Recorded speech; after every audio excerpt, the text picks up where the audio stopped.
What do you want 8th graders to understand about war? What I want 8th graders to understand about war is it's not like video games. It's very brutal. People get hurt. It's very gruesome. It's not a pretty thing. It's not what you see on these video games that you play.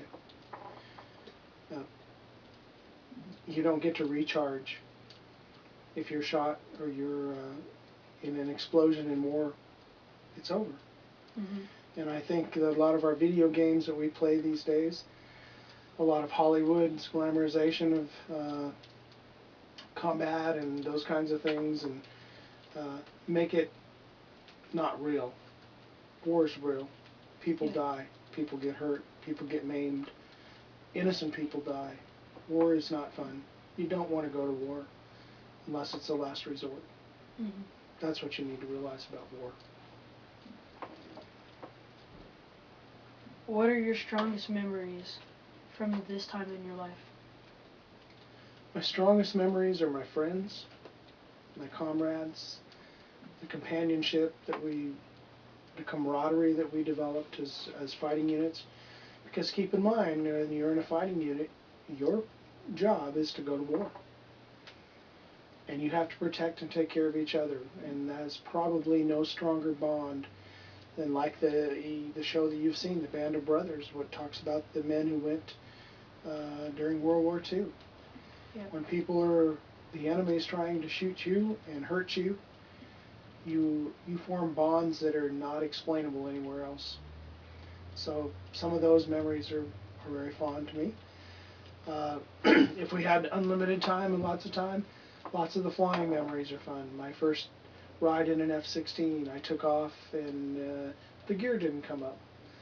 So I had to put the gear handle down and fly around for an hour and burn off gas and come back and land. I didn't get to explore what the airplane could really do on my first flight like I should have. Things like that you just, as you start talking about flying, those things pop back into your mind and you sort of remember those as you go. Taking off before sunrise and being above a deck of clouds and having the sun rise up through those clouds as you're flying along at 30,000 feet. Going 2 to 2.5 times the speed of sound in an F4 at 30,000 feet. You know, those are the things that are fondest to me. Okay? What lessons did you learn from that period of your life? All kinds of life lessons, but I think the one that I've even tried to impart to you is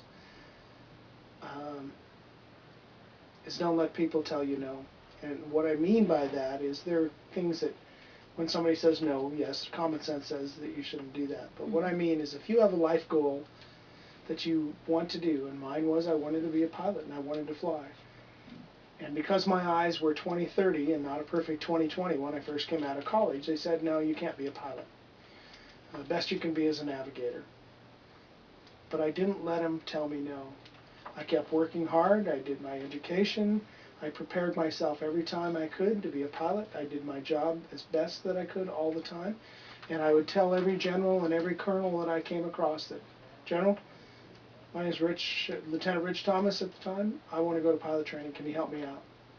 And I did that and never stopped. I didn't let them tell me no. I couldn't realize my dream. And I was able to realize my dream to become a fighter pilot in the United States Air Force. So that's probably the biggest lesson that I've ever learned.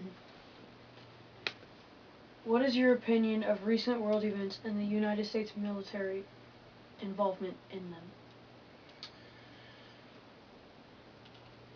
Well, I think unfortunately we're going to end up going back someplace. Korea is a little bit scary.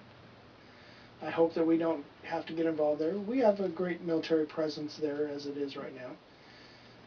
I hope that it doesn't come to anything. But if we have to go, I know our military will be prepared and they won't hesitate, they'll go. I'm pessimistic. I think that we'll be back in the middle, or over in the, somewhere in Iraq or Syria or somewhere in a few years. Unfortunately, I hope not, but I think we probably will.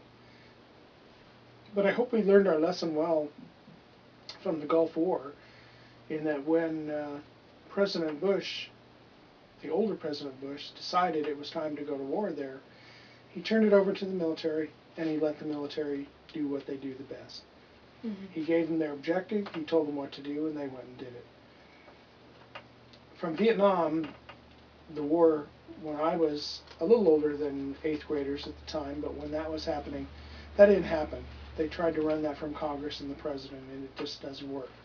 So I do hope that if any of these things should blow up, that again, our leadership in this country has the wisdom to make the right decision when it's time to send the military, and then to get out of the way and let the military do what they do best. Mm-hmm. And that would be my biggest concern of what's going on in the world right now, is that we tend to try to make things too politically correct instead of deciding that it's time and then going and doing the job. Yep. What was it like to go out of the country? It was a little scary. Not kind of what your other question was. It's always, when you leave the country, it's different, because Mm-hmm. when you go to a third world country or Europe or any place like that, they don't do things the way we do them here. Mm-hmm. So you have to kind of sit back and look and try to do what they do, so that you don't stick out.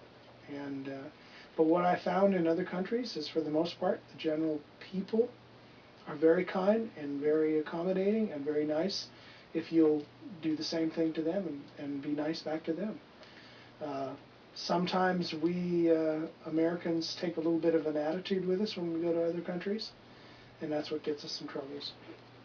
Just go over there and be a good person and learn a lot, because other cultures and other countries have a lot of neat things to teach us too. We're not everything. Yeah. Alright, that's all I have. Well, I appreciate the time with you. Thank you for your time. Anytime.